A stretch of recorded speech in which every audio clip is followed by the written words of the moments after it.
We have close on 1,500 people who've registered for this webinar, and we're quite excited about engaging with all of you. I'm going to hand over to Arthur Goldstack in a few minutes to introduce our panel, who made up of people who really engaged in the payments industry, in the financial services sector, and who all are very close to what's happening in the SME space. But Arthur will introduce the topic of conversation as well as the panel. But just to introduce Arthur himself, Arthur leads our Digital Council, which we established at the beginning of last year. We've done some interesting work as a Digital Council to assess what's happening in financial services, how with the advent of the fourth industrial revolution, which really has been fast-tracked in the last few months of lockdown, we've all had to test remote working and digital capabilities beyond our imagination, how financial services need to take advantage of this changing landscape to try and add value to clients across different segments, whether that's small business, in terms of addressing financial inclusion, or a whole host of other elements. And we've brought together an interesting group of people, and we've done some interesting work, but we're constantly learning. And obviously in the last few weeks, I think we've learned more than what anyone would learn out of a research paper or any kind of academic process. You always learn much more when you're in the eye of the storm.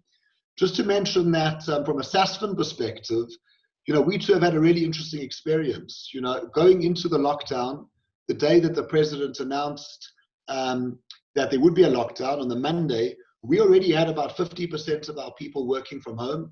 And throughout the lockdown until today, we have less than 5% of our people working from the office, while ensuring that all of our services are up and running and our product capabilities are available to clients at this time.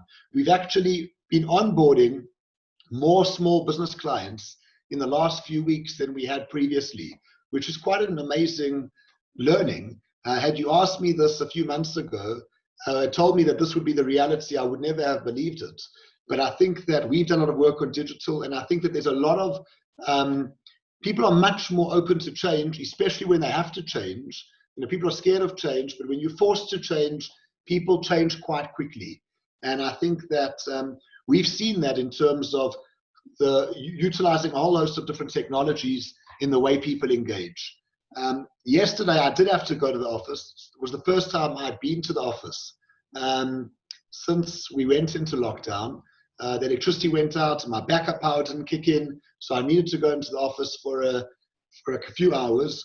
And to say that I walked around the whole office, there were no more than 10 or 15 people in the office, and I get the daily reports across our whole business, and we're doing loans, we are doing payments, we're doing foreign transactions, equity trades, fixed income trades. So across a wide spectrum of services, we're completely up and running.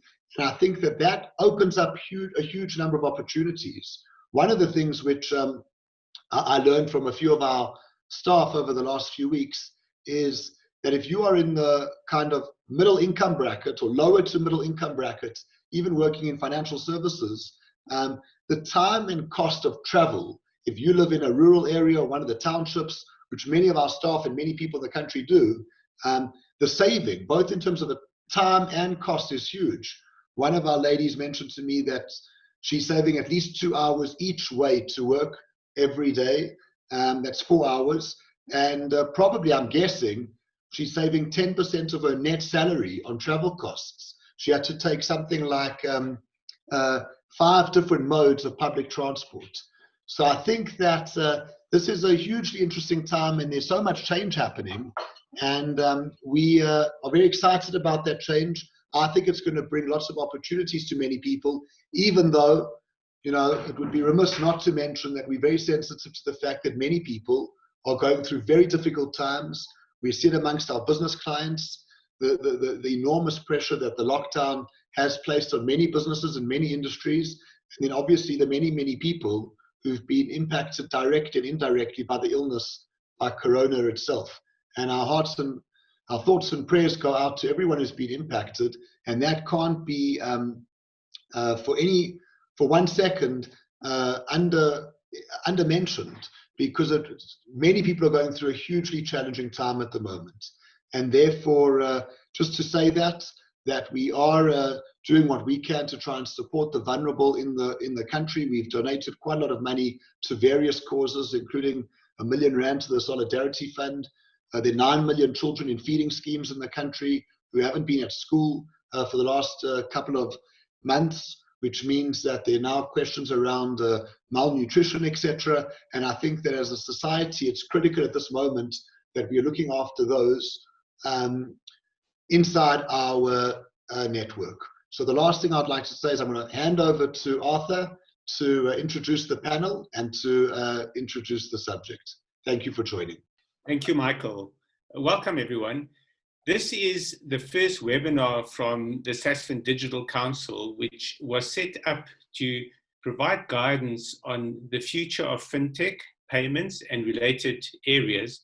But as we've moved into the era of social distancing, lockdown, and other responses to the COVID-19 pandemic, we felt we also had the responsibility and the opportunity to bring to the fore some of the leading players in this environment and also some of the leading thinkers to give the public and to give our peers a sense of what is happening on the ground, but also an understanding of how things will change, at least a perspective on how things will change. And then finally, also giving some kind of guidance into how you can respond and how some are responding to this. So to give you a context for today's discussion, the world of payments has really been the coalface of the change that we've seen as a result of the pandemic. And to give you a sense, firstly, from an American or global perspective, the scale of e-commerce has shifted radically. The nature of e-commerce has shifted radically. And in the United States, according to data just released by the US Department of Commerce, we've seen one of the most incredible shifts in the history of a particular payments environment or industry sector. So from 2009 to 2019, the percentage of Americans shopping regularly online went from 9% to, rather from 6% to 17%. So that was an 11% increase in 10 years. In the 8 weeks from when lockdowns began, it went up by another 11%. So a 10-year shift that we have seen previously took only 8 weeks this time around. And we've seen a similar process in South Africa in specific categories. And groceries is the best example, where Pick n Pay, for example, reported that they saw a 200% increase in online grocery shopping. And of course, we all know grocery shopping has been the new entry point for online retail in South Africa. But there are many other areas and many other touch points where we are able to see the dramatic shifts that have happened. And today's panel was put together specifically to give a perspective from online, offline, global, local, and from a banking perspective. So I'm very proud to have the panel that we have with us today, because it is so representative of what is happening out there and is able to bring to you, the audience, and to the public, an insight into the change that we've seen, but also the change we can expect and how to respond to that change. So I'll introduce each panelist as I ask them their first question, and essentially I'll be asking them initially what they are currently seeing and what are the trends that they've seen and how their environment has shifted. And we're going to start with the global perspective from Pete Tobin of Fiserv. Fiserv is one of the world's largest payment processors, providing services to clients in more than 100 countries. And Pete heads up the Product Solutions Organization in Europe, Middle East, and Africa for Fiserv. He's responsible for constructing end-to-end solutions for large financial institutions. And he's worked in more than 50 countries, including South Africa. So he's the perfect person to bring us the global perspective. Pete, please give us your sense of how the world has changed in this payments environment. Yeah, thank you very much. So as Arthur said, Fiserv are a software as a service platform. It's hosted in Frankfurt. This super set of data, this data set I'm about to present, is composed of data from around 120 million cardholders, debit, credit, across a whole range of different countries. I probably should point out that the influence of UK data is probably around 35% of this sample. And I do understand that the situation in South Africa may well be very different. But what I'm going to do is really just give you a global perspective, and just so you can see the big picture of what's going on. Okay, so the first thing we saw, and look, to be honest with this, the kind of the unsurprising thing is that pretty much everything is as you would expect, but it's actually quite good to see the data matching what probably people think has happened. So the first thing you'll see is that ATM activity kind of fell off very, very dramatically. So you'll see the top lines show the fall off in just general purchase activity, but you'll see that ATM transactions fell down a lot. People are visiting ATMs a lot less, but when they are going to ATMs, they're taking out more money. And I guess that's going to be purely expected. So massive fall off in taking cash out of ATMs, although clearly there is still a large amount of cash in circulation.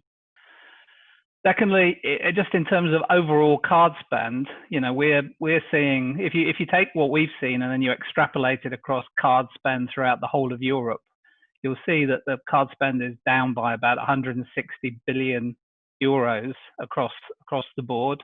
So if you kind of think about an interchange that a bank would be making from that, over, you know, even though it's legislated down at 20 basis points for debit within Europe, that's still 120 million euros worth of lost revenue for banks, just in terms of their basic interchange revenue, not taking into account, you know, interest or fees on those transactions. So a massive impact on banks, massive overall fall in the volume of transactions and the amount of transactions.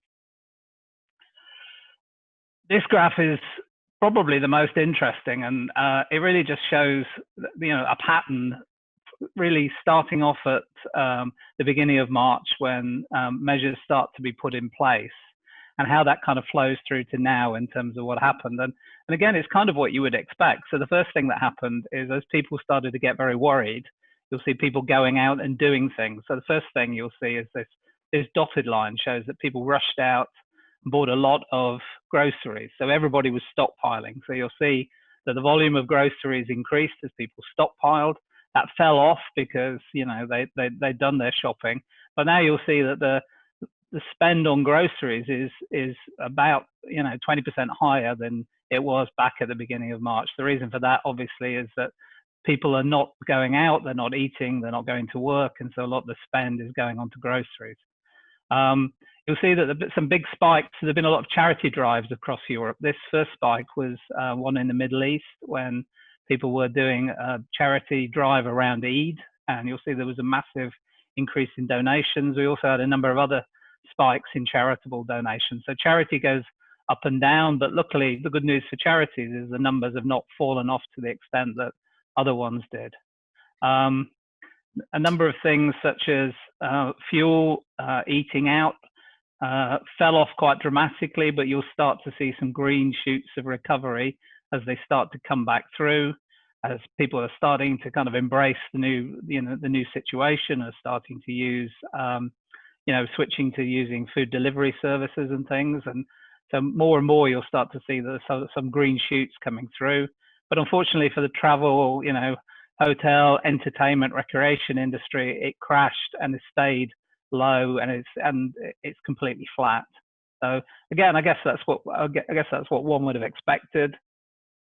If you then look at how people are spending, you'll see big increase in e-commerce. So when we started, you know, from our data set, about 25% of all transactions were e-commerce. That's now increased to 40% of all transactions. And you'll see that contactless, already at a very high level in Europe, has increased even more. So it's gone from 60 to 70%. And a lot of that was fueled by, you know, stores moving to being card only. And secondly, the contactless limits were pushed up in a lot of countries which allowed people to make more transactions using contactless.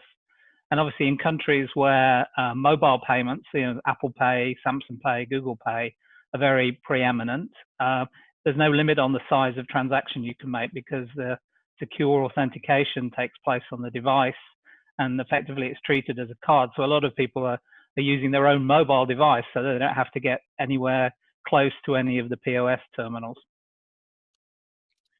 Yeah, so finally, in summary, we're seeing that the purchase levels are down 35% from pre-crisis. ATM really badly hit, massive amounts of spend revenue that's having a massive impact on banks, contactless up, e-commerce up. And what that means for banks in terms of behavior, at the moment it's hard to tell because a lot of banks have implemented payment holidays. People aren't paying, but they're still building up interest. Banks are going to be thinking about things like provisioning. Their provisioning losses are going to increase as their kind of probability of default is going to increase. I think that's going to have an impact on the credit that people offer and how people are going to offer credit in the future. But I think it's too early to see, really. I mean, the good thing about in Europe in general, there's been a lot of support put in place for employees. It's been different throughout different markets in Europe, but hopefully those measures will kind of mean that the unemployment levels are going to go up, but maybe not to the extent that they might in markets where that kind of intervention hasn't taken place. So that's what I had, Arthur. Thank you, Pete. That's a fascinating insight. It also counters the euphoria that a lot of people in e-commerce have about the massive growth that we're seeing. This sobers us up a little bit and gives us a sense of what is really happening on the ground, but also slicing and dicing what is happening within sectors and segments. One of the things I found truly fascinating about that data was the extent to which charitable donations are a major factor. And in fact, one of the things that we've seen across Africa in research conducted by Geopol on this continent is that charitable donations are among the 5 biggest segments in terms of growth of transactions or growth of people spending money in that particular area.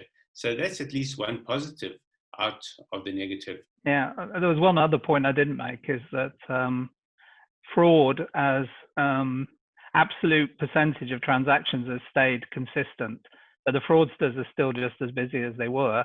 And actually now we're seeing just an enormous, as a percentage of the transactions that are taking place, they've gone up tenfold because as transactions have fallen off to a very low base, we're now just seeing enormous amounts of fraud. So our fraud systems are catching very, very large numbers of transactions. So the rest of us might be staying at home and not spending, but the fraudsters are extremely busy.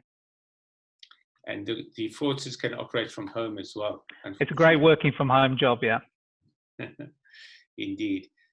Our next panelist is Colin Thomas, who has a long history in the accounting industry. He founded the first cloud accounting practice in South Africa way back in 2011. And he then joined Xero, that's Xero, the global accounting platform. And he now acts as the country manager of Xero in South Africa. They're a leading player in cloud accounting and small business enablement. So that allows Colin to get deep insights into the growth of cloud-based accounting, but also the pains that small businesses are facing and how they are using the cloud to address that. Over to you, Colin. Thanks so much, Arthur. Yeah, it's a very challenging time for many small businesses, and we have quite a unique position here at Xero where we're able to not see into clients' data, obviously, but get a good sense for how people are treating their tax and accounting and how it's affecting a lot of the small business clients that are being serviced by tax specialists as well as accountants. One of the interesting determinations that was made under level 4 was that tax practitioners were being classified as essential services. Now, many of us in the accounting industry would have liked that determination to have been made a few years ago, and I think many of us have operated under the consideration that tax and accounting services are in fact essential services. But it's great to get that recognition, and I think it really helps accountants in practice to realize the sort of importance of the work that they do. And never so much as what we've seen in the last few months, where access to data and the accuracy of accounting and tax data has become paramount for many small businesses. As we sit in this position now, we're seeing a lot of accountants and tax practitioners doing a lot of work assisting small businesses to access grants and funding and alternative lending. And of course, to do that, one has to have financial statements and data that's relatively up to date. That's also pretty reliable, and also enables the accountants and tax practitioners to project forward what they think is going to happen in the business and how they might recover, and also how they might utilize a lot of the cash and the sort of working capital that's received from whatever source they're able to achieve it. So we're seeing our accountants, the ones that work with us, that are cloud-based and are using tools that enable them to work remotely and efficiently, and to drive a lot of their processes in an automated and far more sort of efficient manner. We're seeing them spend a huge amount of time doing applications, with any application for a single business taking about 4 to 5 hours, where the accounting data is actually up to date. Now, you can imagine if you're a small business who generally does not keep their books up to date that well, it can take a considerable amount of more time, which obviously is a big challenge for the small business, being able to access that funding or that support.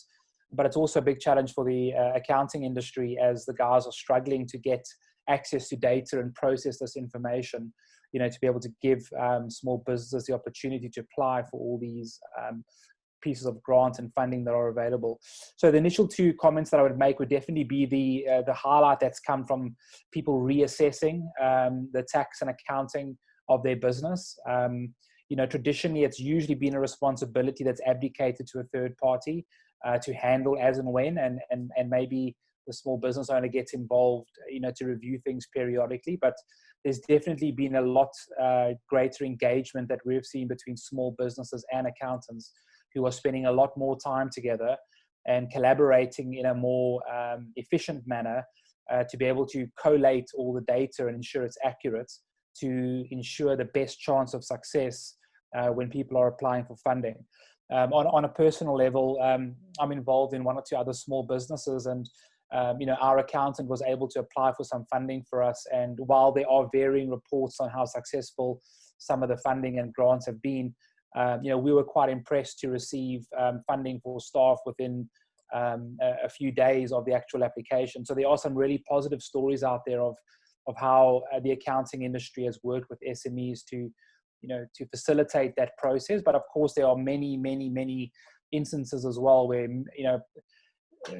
probably the majority of small businesses have really struggled to get funding and really struggled to obviously keep their doors open. So importance of compliance for me is probably the biggest thing that we're seeing, the focus on that. And then the second part is access to data. People having information on which to base decisions has definitely become really important. What we've also seen quite a lot of is a number of small businesses, as I think has already been mentioned, are sort of navigating into the cloud and into e-commerce, and looking to set up platforms that enable them to operate currently, but also to find new customers and perhaps offer new products and services into new areas of the industry. And sometimes that comes with a bit of complexity. Some of these cloud apps and products are pretty straightforward and relatively easy to use, but some of them can come with a bit of complexity that requires a bit of integration and advice and training and support. And so we're seeing a lot of our app integration services. These are sort of software accounting specialist companies who have got an accounting or tax background, as well as a very strong software or sort of IT skill set. They have just been inundated and are actually telling us to please not refer any more business to them, because they're trying to help so many SMEs and not just get onto the cloud and set up things like e-commerce platforms, but also figure out how does that e-commerce platform interact with the rest of their business. So how do they communicate inside their company and ensure that the data that's flowing, for example, from an e-commerce platform is getting to all the points that it needs to be, and how does it change the sort of tasks and roles within an organization. Of course, setting up an e-commerce platform is relatively simple to do for most businesses, but it can create some complexities as well. And so we're seeing app integration services and sort of cloud consulting product services really just skyrocket over the last 2 months. And a number of our integrators are just, can't keep up with the demand, which I suppose is positive in a way, but also just speaks a bit to the desperation of people needing to make a change and, get into an environment where they're able to actually transact. And then perhaps one of the last points that I'll note, is just around the community. There's a huge amount of content and education and training being generated from a number of companies, and it's been really great, I think, to see how much of a community and how much of a resilience is being built by some of the really world-class initiatives that companies are launching to support small businesses. And for me, I think one of the big positives we have to take away from this experience, especially over the last 2 months, is that we really need to become more aligned and focused and intentional about how we deal with small businesses and all the role players in that community. What are the things that we're generating? How can we collaborate more? How can we work together more? And how can we formalize more the SME community that so many of us serve and work in? Because people are, desperate for information and knowledge and training and support and enablement and all these things. And sometimes our environments can be a little bit fragmented. And I think there's a great opportunity going forward, to sort of figure out how do we not formalize and make it rigid, but how do we perhaps collaborate more and create an environment. I suppose, there should be some departments in government that probably achieve that, but how do we do that sort of amongst ourselves and build that community a bit? Where are things going? Where do we feel, we're going to be in 6 months? That's something we've, discussed with a number of people over the last few weeks, and it's really difficult to say. And the point that I would raise is, until we've got, as an accountant, I like to look at data, and I think until we have a better insight into the data as to what has happened over the last 2 months and what we think is going to happen, going forward, it's very difficult to predict what's going to happen in the short term. But I think as the data becomes clearer, that will probably change the type of response and the speed or pace or extent of recovery that we see as a lot of that data becomes clearer. And I think as individuals, as representatives of organizations, and as a community, we should be more intentional and insistent about the quality of the data that we receive based on what's going on out there. And I think that's been a bit sketchy at times, which makes it difficult for us to make decisions. Just like any business has to look at data and make hard decisions on where things are going to go and what needs to change. We too, and true for all small businesses, we need to understand the environment of what's happening, and hopefully that data becomes clearer and just enables us to then position ourselves accordingly as things start to recover. So that's probably the main things I think I would highlight. Which, just to recap again, is probably the importance of compliance. We're seeing people take that way more seriously. Access to data. People should just not be in a position where they're struggling to access information, especially financial information, which helps them, do far more than just remain compliant and ensure compliance. The positive aspects of moving online and getting new markets and new customers, but also the slight complexity that comes from that, and where we see app integration helping a lot of companies navigate that area. And then the communities that are being built, and the fact that tax practitioners and accountants are now sort of positioned as essential services and really need to start operating as such, with the same level of efficiency and accuracy that a normal essential service would, to ensure that we try and help and aid in the sort of recovery and rebuilding of a lot of these businesses that have been decimated over the last month or two.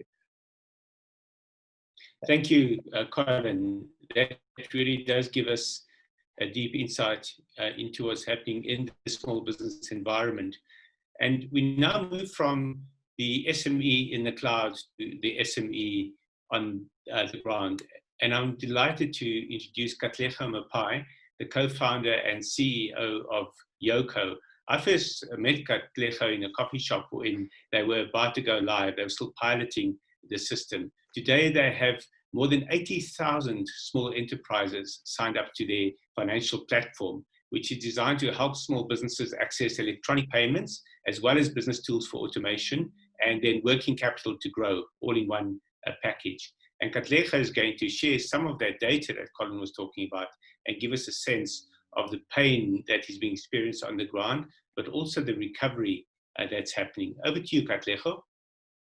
Hi, Arthur. Thanks for having me, and thanks for that introduction. And hi to everyone joining us today. Really good to be here. Great. So yeah, Arthur, I'm going to share my screen quickly. Great. So on the 14th of May, we published something called the Small Business Recovery Monitor. And essentially what we've done here is we looked at our transaction data during the first 2 weeks of March, so social distancing announcement, pre-lockdown. So we use that as a baseline, 100%. And then we've basically been comparing transaction data across the base, across the country, by industry segment to see what has been the impact of the lockdown. So if you look at this picture here, and this information is public, by the way. So if you look here, the 55%, it's basically saying that we're at 55% of levels pre-lockdown. And this gives you a view by the different provinces. And you can see that the inland provinces are doing a lot better than the more coastal provinces. And then if you look at the impact by province, I'm actually going to refresh. Oh, there we go. So the nice view of this particular picture here is that you can see a line-by-line view by province. And what you can also see here is a bit of the trend. So at this beginning point here, 16th of March, remember the president announcing social distancing, and then we saw quite a dip happening there. And then on the 23rd, the lockdown process was announced, and you saw a spike in transaction behavior here. So this is the pre-shopping, the hoarding. And then lockdown came into play, and we saw a massive drop-off in transactions, almost 90%, with Good Friday being our lowest point on the 10th of April. And then we slowly started seeing things pick up a little bit, driven predominantly by the essential services. And then at point C, this was level 4. So this was the 1st of May. It was also a bank holiday in the country. And then we started seeing things picking up quite a bit. And then the dip-offs are actually the weekends. So we've seen a reversal in trend. So typically the weekends were our peak trading times. We're now finding that peak trading time is happening during the week with Friday, with the weekend actually being the lowest trading periods, which is quite a fascinating trend. And then if you look at it by industry, so this dark blue line here is retail. And you can see this is really where groceries and essential services have really been clustered into. And then this is healthcare, beauty and fitness, and then food and drink. So you can see that food and drink and healthcare, beauty and fitness have more or less been tracking alongside each other through restrictions. Whereas retail is really starting to pull away. I mean, almost getting back to 70% of previous levels. So we've shared this information with the market, and there's a couple of reasons we've done this. First and foremost, as a company, we're using this real-time data to inform our response. Our view is there's no point doing the right thing at the wrong time. If I think back to these early days and this big drop-off, this drop-off represents what was happening with our customers. And we very much needed to support them, be there for them, create a sense of community and provide information. Whereas when we got into this lockdown period and things started to settle down, we got into full product development mode, and we started releasing our online services and really helping our merchants to get online. But this moment from point A to point B wasn't the moment to get online. It was once things started to settle down, and we're now starting to help these micro merchants into the future of shopping. So that was for us. And then this information is also for our customers. So if you're a retailer in Western Cape, you can basically see what's happening within the province and what trading levels look like. And you can assess that against your own trading levels and basically ascertain how you're doing relative to your peers and seeing if you can effectively do more. And the other segment we're releasing this information for is policymakers. So there's a lack of real-time information in the market, and in many respects, decision-making has been driven by a lack of information or timely information. And what's powerful about this is that you can really see the impact of decisions and how quickly they come into play. And even where there's a lack of information or lack of clarity in the market, how long it takes for companies to realize, for instance, that they are designated as essential services and they can start trading. So this is available. We're encouraging everyone to use it and to get on, and we'll continue publishing this. Yeah, so there's going to be continued volatility in the coming 6 to 12 months.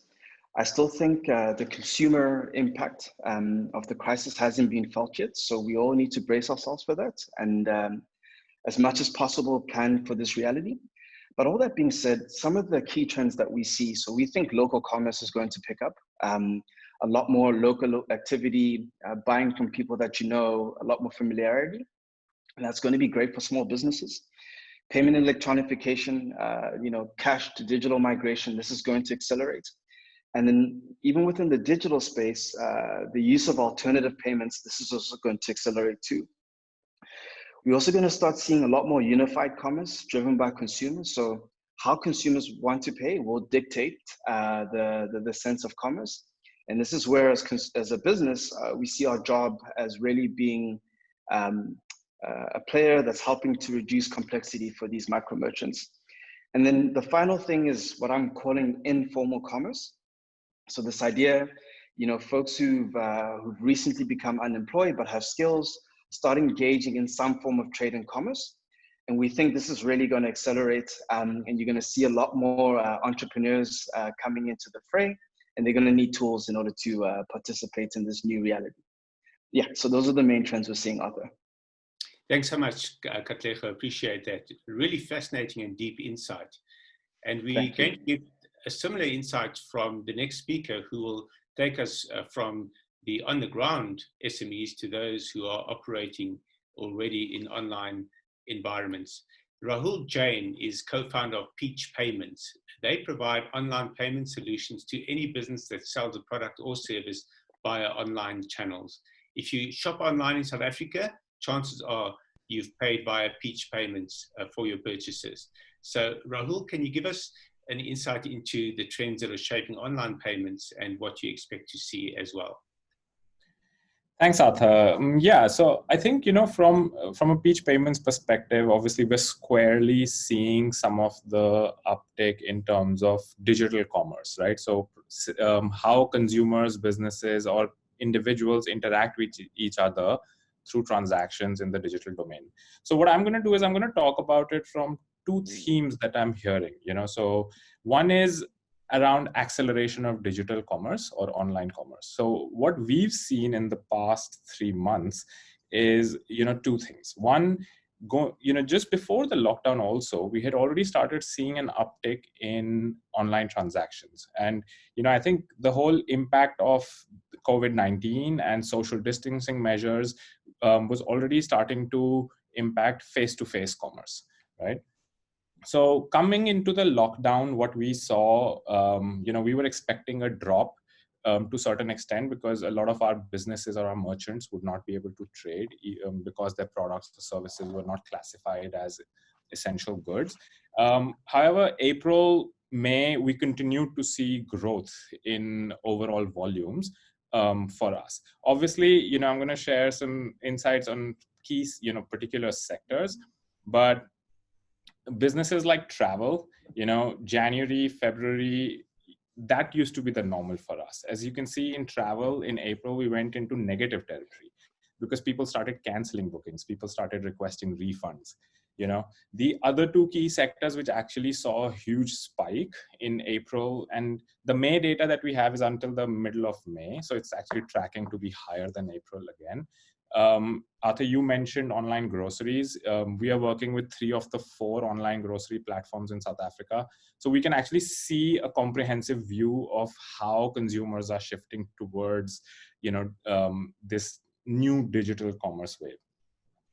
The other big thing, so from an online grocery perspective, March was already higher, and in April we're seeing almost 160% growth. So I think you mentioned that Pick and Pay saw 200%, and that kind of ties in with the numbers that we actually see from from a true volume perspective. The other thing that we are seeing is in terms of much new businesses trying to go online. So that urgency, we saw almost a 400% increase in much new business sign up with us from February until the end of April. And almost 85% of these have been SMEs, right? So almost 85% of new businesses that have chosen to go online have been SMEs with us. And that kind of ties in very well with what Katlego was just saying, right? As the physical world was under lockdown, the only way a lot of these businesses had to generate revenue, to generate income, was to quickly pivot and go online. So I can tell you, like, the Peach Payments team was working weekends, was working nights to try and get these businesses online as fast as possible. Because, while we're grateful to be on the right side of this equation, we also have this sense of responsibility where how do we help these businesses generate that income during this time? The other second aspect of this whole, COVID-19 impact is the impact of lockdown, right? So how are we seeing, different businesses affected by the different phases of this lockdown? So, going into April, there was a big emphasis on essential goods and services. During the middle of May, we had e-commerce being allowed. So what we are seeing is in May, from a volume perspective, we're seeing almost 60% increase over April in volume. And what we've also found is that some of the online retailers were a bit more resilient in terms of being able to still trade, because a lot of the consumers were ordering products and services in anticipation that once there is a ease of lockdown restrictions, they can still get the product and service.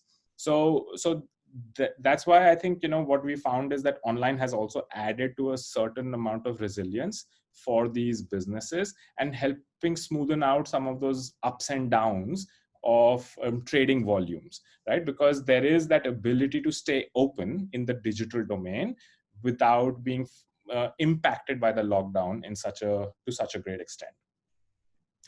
From a forward-looking perspective, I think, we firmly believe in this acceleration of digital commerce. It's not just about consumers being pushed out of their comfort zone to try online ordering or e-commerce for the first time and then potentially never going back, but also business mindset, right? And we see it from both enterprise perspective and the SME perspective. Enterprises who were considering e-commerce or online as one of the channels are suddenly prioritizing it because their 400 retail stores are closed, right? So the only way that enterprise can sell a product or service suddenly became online. So again, as a diversification strategy, there's a lot of push from businesses. The other two trends that we are excited about is one is decentralization, right? So it's not just about work from home, but it's about almost every other aspect of life, So think about fitness, think about food. There's a lot of decentralization that's being forced onto people, and again, it's creating that comfort factor. You don't need to live next to your office or even in the same city to work for a business anymore. Business mindset has changed on that. And from a fintech perspective, obviously, there's also this fast tracking of regulation. So regulators were notoriously slow in the past in terms of adapting or introducing new mechanisms or new change. But this crisis has kind of, as Katlego said, like, changed the mindset of policymakers. When you see that impact, when you see that impact on different businesses and you see that data, it creates that sense of urgency in the policymakers to allow for rapid change. And I think that's, will also create a lot of opportunity for entrepreneurs, for businesses, as they look forward to a more positive future. Thanks so much, Rahul. That was, again, a fascinating and deep insight into how the market has shifted and what we can expect to see in the near future. So that's a perfect note on which to move from the payments environment to the transactional environment and the banking system. We have with us Frank Ferreira, who heads up product for Sasfin's Beyond Digital Banking offering, and that includes transactional banking designed to support the needs of SMEs in South Africa. So Frank, can you tell us what you're seeing from a banking perspective and a transactional perspective? Thanks, Arthur. So what we've seen from a banking perspective is a little bit reflected by all the other panelists. So we're very much in the situation that says, on the one side, we see the acceleration to e-commerce, and on the other side, we've seen the physical coming down. If we look at the April's BankServe report numbers as an indication of what's happening in the industry versus just into a single bank, what we've seen is your overall card transactions are actually down 60% in the market. If we look at our early indications in the May data, it tells us that the market has recovered, but it's nowhere near what we've seen in March or February or the previous months. If we try to get a sense of what happens in the informal economy, and we use ATM cash withdrawals to get an indication of how people are doing microtransactions out of the electronic structures, is very much similar to what's happened in international markets. ATM volumes have dropped by 40% in the South African market. The part that's not normally spoken by most of the commentators is that if we look at EFTs, also electronic funds transfers, so basically people paying invoices, salaries, all those types of indications, those volumes have come down about 15% from March to April. It's resulted in businesses being in a bit of a financial distress. If I have a look at our primary customer base, I can tell you now that if you just look at a credit turnover perspective, there's a good chunk of, I'm going to call it 60% of our customers that have at least taken a 20% revenue knock in terms of turnover into the space. So you'll end up in the situation that says, the market is a bit constrained. We are starting to see the recovery, as Kalejo said, as you move from, level 5 to level 4 lockdown, consumers are re-engaging. Some of the positive signs that we've seen is, businesses are repivoting themselves, they're reinventing themselves, they're approaching financial institutions all the time. The key statistic that we use there is our new account open volumes. It's up 40% if we compare it against the first quarter. When we engage with these business owners, we get the sense that, that they see opportunities. So COVID's not only all about doom and gloom, but, they're basically saying, there's new industries that are reforming, personal sanitization equipment, screening type stuff. So they're approaching the banks for financing around those types of situations. Other people are saying, there's a good chunk of the market that's being, put into unemployment in the process. And they basically looking to say, how can they build solutions that, create almost mini businesses that they can sell to other business owners, so that they can start earning an income. So, the level is definitely increasing. From a beyond platform perspective, what we've definitely seen is that digital banking is taking off. If you're able to completely remotely engage with your customer, be it live chat, be it email, be it a customer relationship center, you're able to respond appropriately in a fast type of manner. People are available and you're able to actually get quite a lot of business done. If I had to talk about what I think the future looks like, is I think we're going to move down the lockdowns. I think there's a bit of a further economic lag that's coming in the process. So what we've seen in the data is that a bunch of companies, got paid in, let's call it in the months of March and April, but because they haven't worked in April and they operate on 30 days or 60-day terms, they're actually going to take a cash flow pain, for example, in May and June.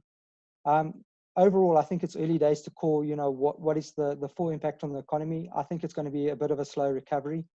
So from my side, we planning that, you go back to normal kind of at the end of this year.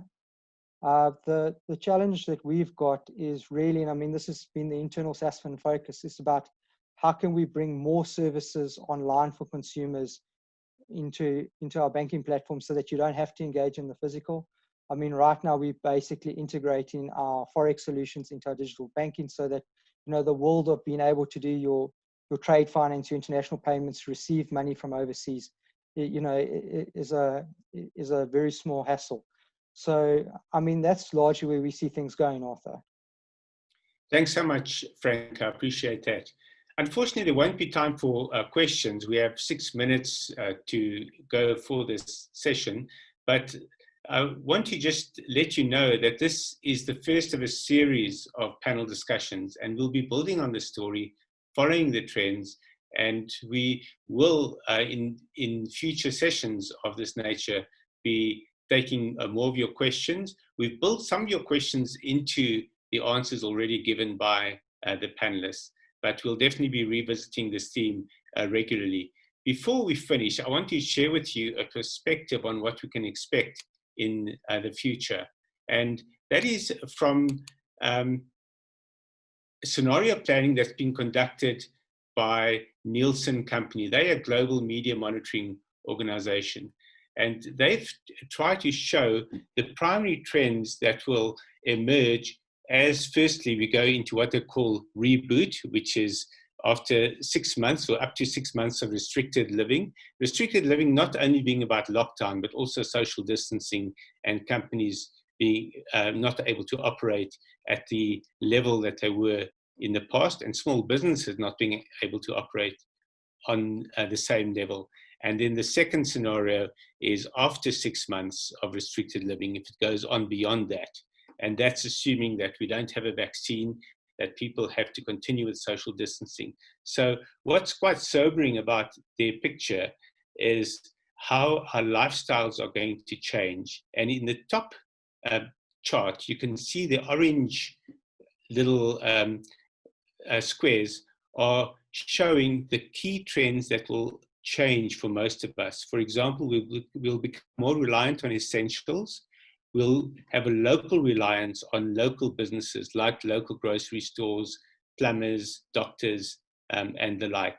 We'll operate under financial constraints, and we'll see a lot of social solidarity, which is part of what the speakers were addressing earlier, talking about charity, talking about mindfulness, and the like. But beyond 6 months, it becomes a little more scary. It becomes red. They've chosen the color red for a reason. It becomes a more dangerous time. We'll be surviving on absolute basics. And now we're talking about the general population, not necessarily the people in this audience. We'll see a lot more financial desperation as people don't earn enough to live the way they used to. And we'll have local dependence as opposed to local reliance. It won't be a case of you want to go to the local shop or the local service provider. It's a case of you're going to depend on the local service providers for mere survival.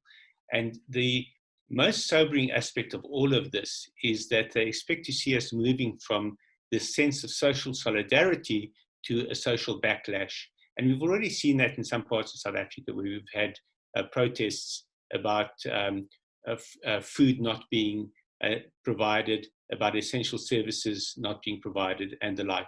So that social backlash as a response to over harsh restrictions is something that the government is going to have to be very alert for. And on that note, I'd like to thank everyone for joining us. There is some good news in the data, but of course, this is not exactly a good news situation that we're in, and we can't expect the news overall to be positive. But we can be positive about how we address this future. And we'll be talking far more about it in future sessions of the Digital Council. Please join us when we come back to you with our next panelists and our next themes. We'll let you know when that happens. Thank you very much.